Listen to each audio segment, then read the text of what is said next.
Hello students, how are you everyone. तो चलिए start करते हैं आज की क्लास। आज हम करेंगे प्रश्नावली 7.2 का 8वां क्वेश्चन। तो क्वेश्चन क्या है हमारा कि यदि ए और बी, सबसे पहले क्वेश्चन में हमें क्या करना होता है, डायग्राम बनाना होता है। यदि ए और बी, ये हमने बना लिया एक रेखाखंड, ये ए है ये बी है, ठीक है।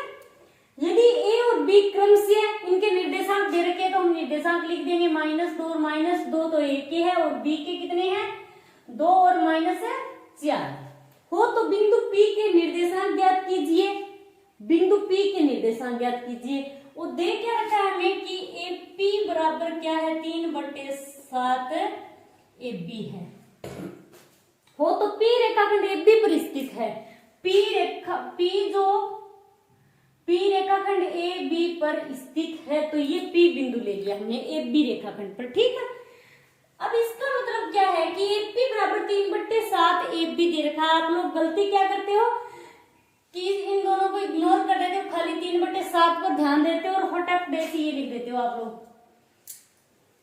ये क्या है, गलत है। हमें दे क्या रखा है, AP बराबर 3/7 AB दे रखा है, ठीक है। तो इसका मतलब है कि AP बट्टे AB बराबर 3/7। AP A और P ये तो दे दिया हमें, इतनी जो दूरी है ये तो दे दी हमें 3। AB और ये जो पूरी दूरी है AB ये दे दी हमें 7। हमें अनुपात किसका चाहिए, AB और PB का अनुपात चाहिए। तो हमें AP तो दे रखा है और AB पूरे का पूरा 7 दे रखा है। अब हमें क्या चाहिए, PB निकालना होगा हमें। तो कैसे निकालोगे, सीधा निकाल सकते हो आप। ये पूरी 7 है, इतनी 3 है, तो 7 में से 3 माइनस कर दोगे तो कितने बचेंगे, 4। तो ये दूरी कितनी हो जाएगी, 4।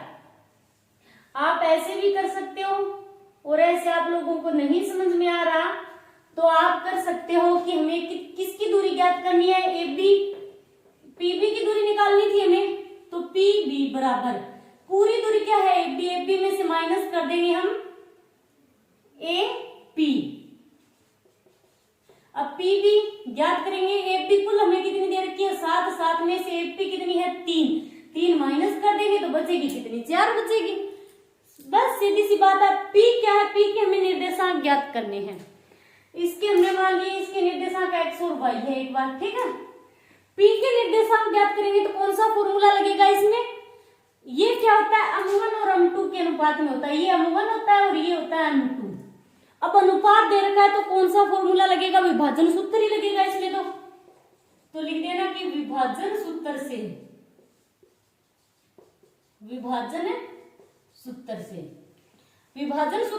P के निर्देशांक ज्ञात करने हैं हमें, ठीक है। तो विभाजन सूत्र क्या होता है आप लोग जानते होंगे, M1 x2 plus M2 x1 बटे M1 plus M2, M1 y2 plus M2 y1 बटे M1 प्लस M2। ये हो गया हमारा फॉर्मूला। अब हम क्या करेंगे, इसमें मान रखेंगे। चलिए मान रखते हैं, Pxy बराबर M1। अब M1 क्या है, 3। x2 क्या है यहाँ पर, ये तो हो गया x1 और y1। आप लोगों के समझने के लिए खाली, ठीक है, x2 और y2। आप एग्जाम में मत लिख देना ऐसे, ठीक है, आपको समझाने के लिए लिखा है मैंने। तो M1 x2 कितना है, 2 प्लस M2 x1, तो M2 कितना है, 4 और x1 कितना आएगा, ये है x1 माइनस का 2 बटे M1 प्लस M2, तो 3 प्लस 4। अब M1 y2, तो M1 तो है 3, y2 कितना है, माइनस का 4 प्लस M2 4 है, y1 क्या है, माइनस का 2 बटे M1 प्लस M2, तो 3 प्लस 4, यही होगा। तो अब ये कितना हो गया, Pxy बराबर 3 को 2 से गुणा करेंगे तो कितना आएगा, 6 आएगा। अब 4 को -2 से गुणा करेंगे तो कितना आएगा, -8 आएगा बटे कितना हो गया, 7। अब इसको सोल्व करेंगे, -4 को 3 से मल्टीप्लाई कराएंगे तो कितना आएगा, -12। अब 4 को -2 से मल्टीप्लाई कराएंगे तो कितना आएगा, -8/7।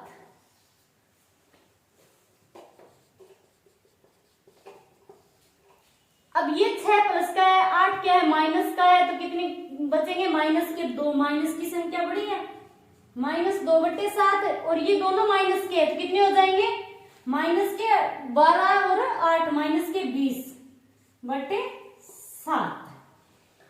अब ये क्या हो गया, x को बराबर लिख देंगे, y को बराबर लिख देंगे।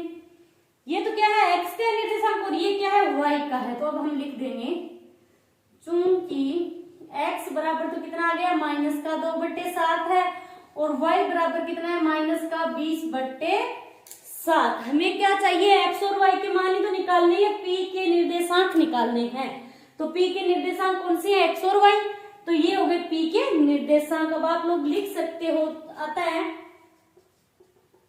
p के निर्देशांक, p के निर्देशांक क्या है, -2/7 और -20/7 है। ठीक है, ये हो गया आपका 8वां क्वेश्चन कंप्लीट। आज के लिए इतना ही, थैंक्स।